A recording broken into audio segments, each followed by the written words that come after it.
Good evening, everyone. My name is Mugdha, and I'm a senior nutritionist and care manager at Veera Health. So we'll be starting this live in a couple of seconds. I see you all joining in. Welcome, everyone. Just give me a couple of seconds and we can join in. Just waiting for a couple of people to join in, guys. Thanks, Manvi, Suman, Shweta for joining in.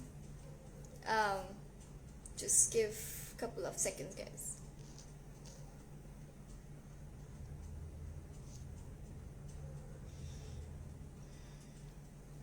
Hi, Ayushi. Thanks for joining in. All right, we can. Okay, just a couple of seconds, guys. Just want all of you guys, a lot of people to join in so that we can start with the live. We're ready.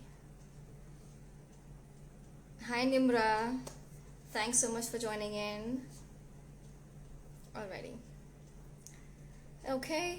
All right. So we can start with our live with whoever have joined in. So a lot of you guys might already know me. My name is Mugdha, and I'm a certified PCOS nutritionist at Veera Health with over 8 years of experience. To tell you guys a little bit about my background, what I have done so far. I have completed my associate's degree in nutrition and dietetics from Arizona, US. I have worked in a couple of in hospitals in an acute care setting, which has allowed me to use medical nutrition therapy that not only helped me nutritionally assess a patient, but also effectively plan a nutrition care process for them. So I'll start talking about importance of protein in a balanced diet and its role in our PCOS diet as well.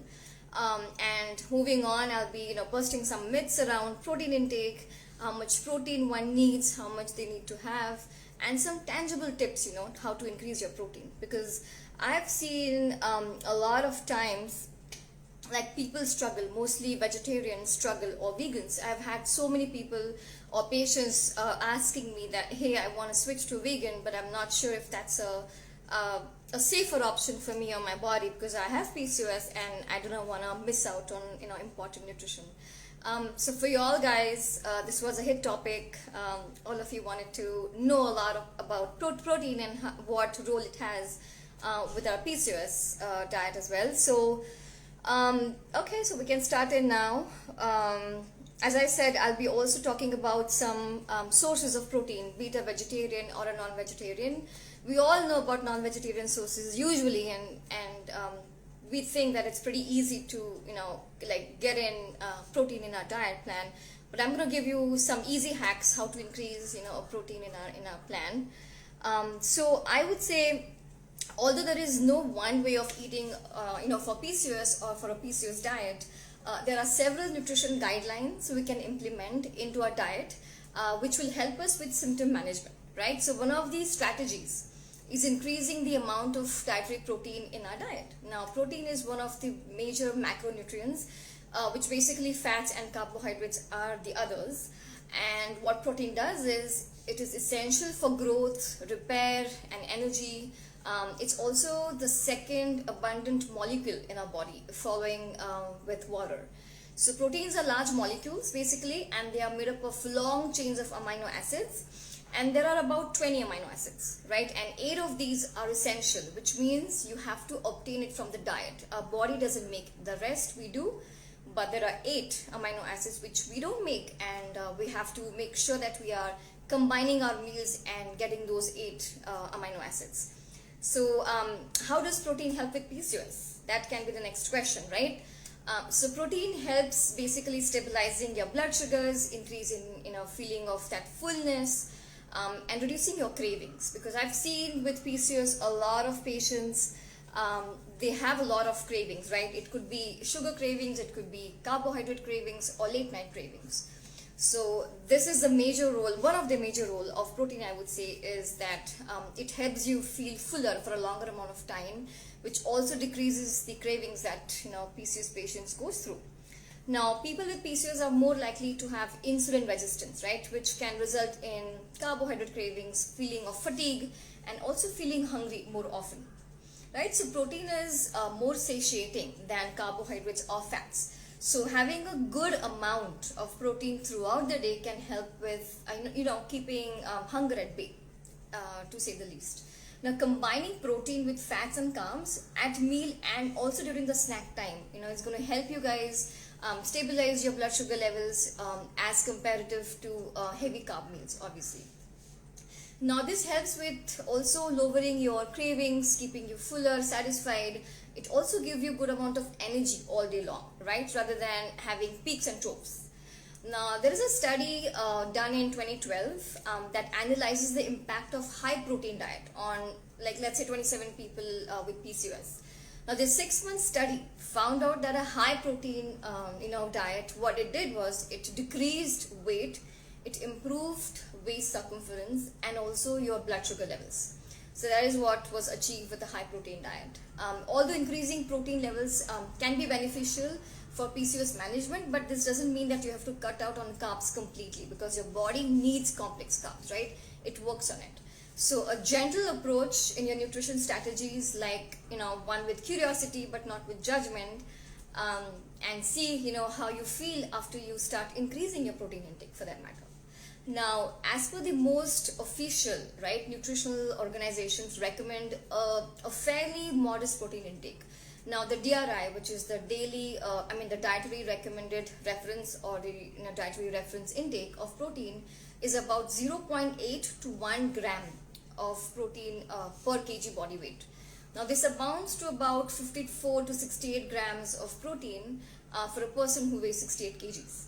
Now, this may be enough to prevent the deficiencies, but the amount you need depends on many other factors, like what kind of physical activity you are in, what age group do you belong to, what are your fitness goals, how is your overall health looking like. So depending on your protein intake, will differ. Now, usually we associate protein with non-vegetarian sources, like, right, eggs, chicken, fish, but there are plenty of vegetarian sources like seitan. I don't know if you guys have heard about seitan, but it's a very popular, basically, one sec, something is wrong, okay. It's a popular protein source for many vegetarians and vegans as well. It's made up of gluten. So the main ingredient that you find in wheat. So it's made up of gluten. Unlike many soy-based, mock meats, it closely resembles to the look and texture of the meat when it's cooked. So it's pretty famous, source of protein that people use. Also, tofu, tempeh, and edamame, they all originate from soybeans, and soybeans are considered as whole source of protein. Now, this means that they provide your body with all the essential amino acids that it needs. Having said that, obviously, as we know, if with a PCOS patient who is also having some issues with their thyroid, has to be very, very careful when it comes to including soy in their diet. So obviously, a dietitian will be able to assess your needs, how is your body, like how are your numbers, what are your test results, and depending on that, we are going to make sure that you're getting what's needed in your day-to-day diet. Now, I don't know if you guys know about nutritional yeast, but it's a deactivated strain of yeast which is sold commercially as a yellow powder or flakes. Now, it has a cheesy flavor, so pretty interesting flavor, which makes it a very popular ingredient in dishes like scrambled tofu or paneer, or it can also be sprinkled on your pasta dishes, or even, you can enjoy it as a savory topping on your popcorn, salads, all of those. Now, if you take half an ounce, which is about 16 grams of this complete source of plant protein, provides you with 8 grams of protein and 3 grams of fiber, right? So we also have other sources of protein such as hemp seeds and beans, lentils. You have sprouts, milk and milk products, nuts and seeds are all good vegetarian sources of protein. Now, I will be sharing some useful tips as how to increase your daily intake of protein, and then we'll be going on to any questions if you guys have. Right, so first and foremost is start your day with nuts. Now, starting your day with a handful of nut is a great way of incorporating protein in your diet, and it also helps you overcome any sugar cravings through the day. So very, very important, guys. Soak almonds, maybe 6 of those overnight, and break your fast with them. If you at all, a lot of people tell me that, oh, I forgot soaking them overnight, so what do I do? In that case, you can always pick on some walnuts, right? And then you can have them, because they also have good amount of protein, and they can give you that boost that you need. Now, along with protein content, obviously the cherry on the top would be that they also have a good amount of micronutrients and minerals in them. So that's a good thing that we need to remember. So nuts are basically antioxidant powerhouses. I completely call them that because they are low in carbs and they are a great source of countless other nutrition. Okay, so make sure, guys, that you are putting in some good amount of handful of nuts and seeds in your diet. The second most important tip would be to include more of curd and yogurt, because in your breakfast. So in addition to, of course, good amount of protein, homemade curd is also a great source of probiotic. Now, probiotics are known, they are basically good bacteria that your body needs, so that it improves your gut health. It helps in digestion, absorption, and assimilation of various macros and the micros. So please go ahead, guys, and have curd, low-fat curd, in terms of you can just have it by itself, or you can make some smoothies out of it, or even buttermilk would be a great choice. Now, the third important way to increase your protein intake is basically by using more of legumes and lentils. One way would be making legumes and lentil dosas. Now, dosa I've seen is a perfect breakfast and is really fancied by a lot of people. Dosa, chilla, pancake, whatever you may call it as. So you can just replace the rice or rava dosa with pesarattu or adai dosa, which would be a perfect meal for you. Now, pesarattu or adai usually consist of many mixed legumes. So in addition to all of this, you can also add some green leafy vegetables like spinach, methi, coriander, onion, garlic, and green chilies with the batter, and make it more wholesome and flavorful as well, right? Why not? So finally, you can also add a bowl of curd with it to make it more protein rich. So this small ways, you can combine your meals, make them more interesting, make them more flavorful, and make them more wholesome, right? So not just breakfast, you can also take them as some other meals like a quick snack or dinner as well, right? So add more of those. The next fourth would be add in some sprouts. You can add some sprouting legumes like green moong, black chana, lobia, rajma, cowpeas, horse gram, green peas, or any other legume for that matter, right? So I would say if you add creatively any kind of sprouts, it's a very effortless way and effective way to improve your amino acid profile of the meal, right? So really, really good, guys. Keep adding sprouts, keep them handy as much as you can. I always tell a lot of my patients to kind of like meal prep. Why not, right? Everybody is busy in today's life. We want to make sure that we are able to meal prep well and able to have more wholesome meals. Because a lot of you guys, all of us basically, we are working or we have family to take care of. A lot of things are happening at the same time. So if you meal prep, if you keep your sprouts and your beans ready on the weekends, the entire week becomes great. You are halfway through. I always say that it's like a half battle won. So why not? So guys, please make sure that you're adding in these smaller things, to make your meals more healthier.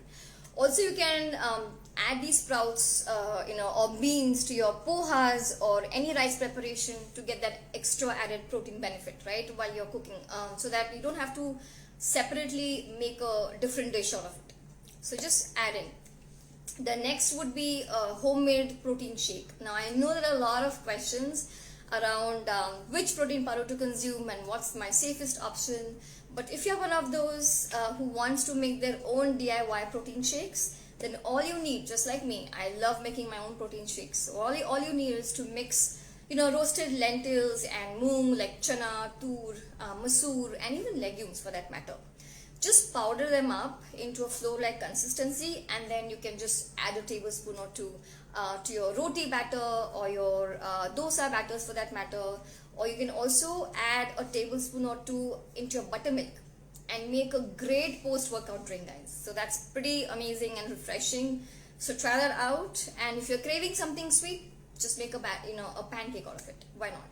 So these are some good options that you can try, and do let me know how it turns out to be. Next tip could be to add paneer, mushrooms and peanuts. Now having a small snack handy is an excellent way to kind of like boost your energy in the second half of the day. A lot of people tell me that, oh, they are so busy and tired that they feel slumpy, like very very dizzy or low in energy, like in the second half of the day. So all you need is just saute some paneer, some mushrooms, and boil some peanuts and make a great chart out of it. Why not? It's very flavorful. Add some lime juice, salt, red chili flakes, or any dry spice for that matter, and make it interesting, guys. Why not? So just give it a try and let me know how that turns out to be. Now with what a tiny snack, right, can do is it can increase your protein intake. It also manages your portion size for dinner, as snack reduces the gap between your meals, so that effectively reducing your hunger and cravings for that matter. So do not skip any snacks at all. Make sure that you're including some, of course, complex carb, but also like a good protein added to your snack, so that you can feel fuller for a longer amount of time. Now the next would be have some nice seeds added on. So like sunflower, hemp, chia, sabza, or pumpkin, garden cress seeds, melon seeds, all would help you increase your protein intake. It also helps you increase your intake of other micronutrients like healthy fats, fiber, magnesium, selenium, all of those, right? So you can add them to your soups, salads, porridges. Just make them interesting, or in your smoothies. Why not? So in addition, right, to helping with your weight loss journey, what seeds does is it can also help you improve your skin, hair health. Those hormone fluctuations, they're going to get better. And most importantly, a lot of people that I have worked with, they suffer from constipation. So nuts and seeds are a great way of adding fiber to your meals as well, so that helps you with it. Also, something that I'm going to tell you guys, I know there are a lot of talks about this, but this is like a game changer, I'm telling you that. And that is basically keeping nut butter handy along with you. You just add them on to your smoothies, or you can have them with a fruit or as a dip. And this is a really really good way to increase your daily protein. And then also, when you don't have a functional kitchen, guys, just have nut butter. Of course, portions are going to be crucial. It's not like you take 4 and 5 tablespoons of it at a time. But I'm telling you, if you do not have, if a lot of things are happening at the background, it's your savior. It tastes amazing, and just add in more protein in your diet. Alright, so last thing I was going to talk about, and last tip would be to include some good vegetable salads and soups in your diet. So when you do that, you can add some good seeds, you can add nuts like almonds, walnuts, some soaked lentils, sprouts obviously is a great way to enrich your nutrient quality of your salad and soup. Soups are really pretty easy to prepare, and vegetables and dal combinations like moong, tur, they are really not just flavorful and good, but they also thicken your soup. So it does not affect the taste of your soup, and also help you increase good amount of protein in your meals. Alright, so these are some really interesting and easy tips for you all. Of course, a nutritionist is going to help you develop a diet plan that suits your lifestyle and eating habits. But regardless, protein is very very important macronutrient, and should be a part of each of your meal, right? It's a thumb rule. Every meal that you guys have has to include some sort of good amount, like good quality protein, so that you're able to meet your daily requirements of it, right? So so that's all about tips on how to include more protein in your meals. So what I'm going to do is, before I jump on to the Q&A session, I want to take 2 minutes to talk about Veera's PCOS program. Now Veera offers personalized holistic PCOS treatment plans that takes care of your nutrition, exercise, sleep, stress, to help you manage all your symptoms, right? Because PCOS is a chronic illness.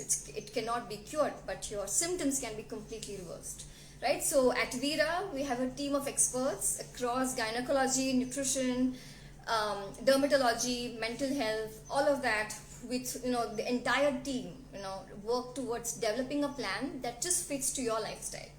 Right, so if you have any more questions about your PCOS diet, or you are interested in our program, head on to the link in the bio to book a free appointment with our experts.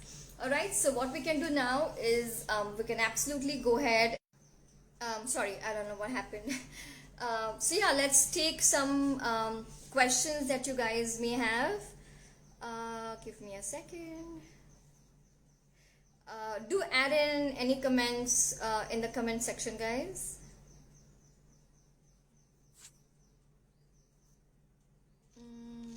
Already.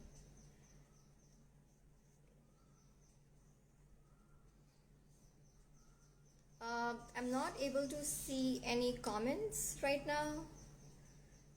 If you guys have posted anything, I'm not able to see that. I'm not sure why. Okay.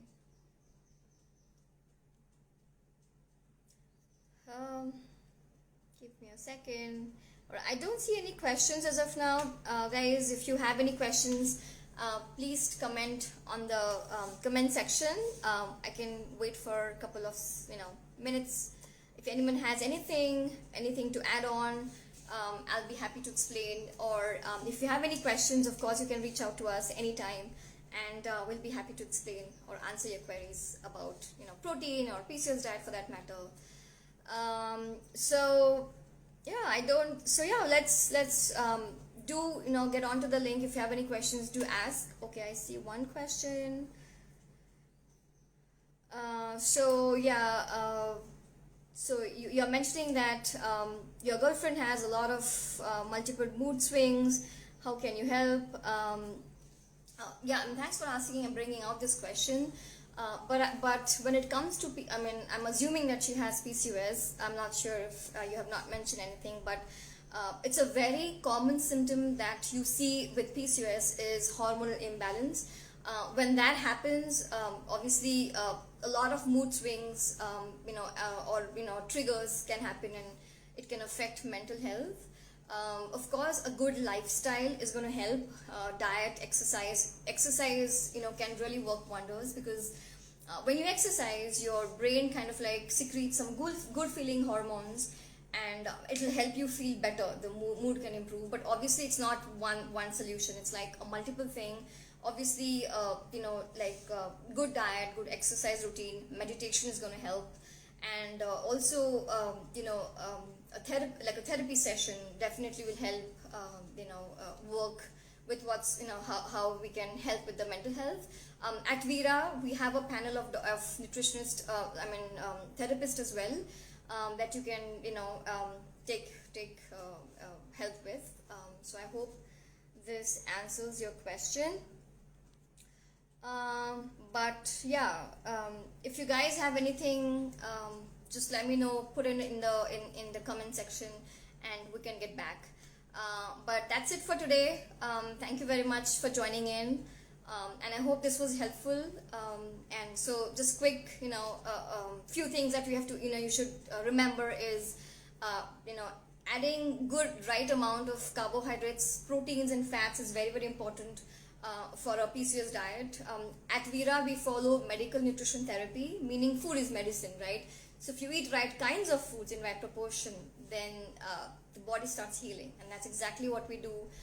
And our approach has been, everything that we do at Veera is science-backed. So be rest assured that what we tell our experts, it's everything is science-backed. So yeah, we have another question. Ruchika is asking which food we need to avoid in PCOS. Yeah, a lot of people, good question, ask me this question. It's usually, I would say, something which is, like junk, obviously, as we all know. Junk in the sense, anything that's fried, anything which is high in simple carbs like white rice or maida, or anything that's sweet. Obviously, added sugar is a complete no-no, because a lot of times PCOS patients have insulin resistance, right? So if you have insulin resistance, meaning your body is not able to properly utilize the sugar in the body, right? So if we add more sugar to it, it's only going to make things worse. It's going to make your symptoms worse. So make sure that you're avoiding any added sugar, anything which is white rice, or junk food or anything fried. Also, when it comes to carbohydrates, make sure that you're choosing complex carbs. So like millets, jowar, bajra, ragi, multigrain, whole wheat is fine as well. Quinoa, dalia, broken wheat, all of those. Whole wheat is also, obviously, as I said, it's fine. But then what's important is, as I said, how much of you are having it. So even if you're having healthy foods, it's still gonna be, make sure that you're following a portion size, because if you're not, then anything in excess is gonna, not work for us for PCOS. So usually that. Then, alright, so what else? So yeah, as I said, these are a couple of things, and what to eat is definitely fruits and vegetables, nuts and seeds, complex carbs, lean protein. So even if you're having non-vegetarian foods, make sure that you're having lean protein, like chicken breast or fish in the right quantity, right? Avoid any red meat for that matter, because red meat is very, very high in saturated fat and cholesterol, which will negatively impact your heart health, right? So we have to make sure that we are having lean protein for that matter. And then fruits and vegetables of all kinds is fine. Obviously, some fruits and vegetables are going to be in limited portions, but then yeah, a dietitian will be able to help you with it further. So I hope that answers your question.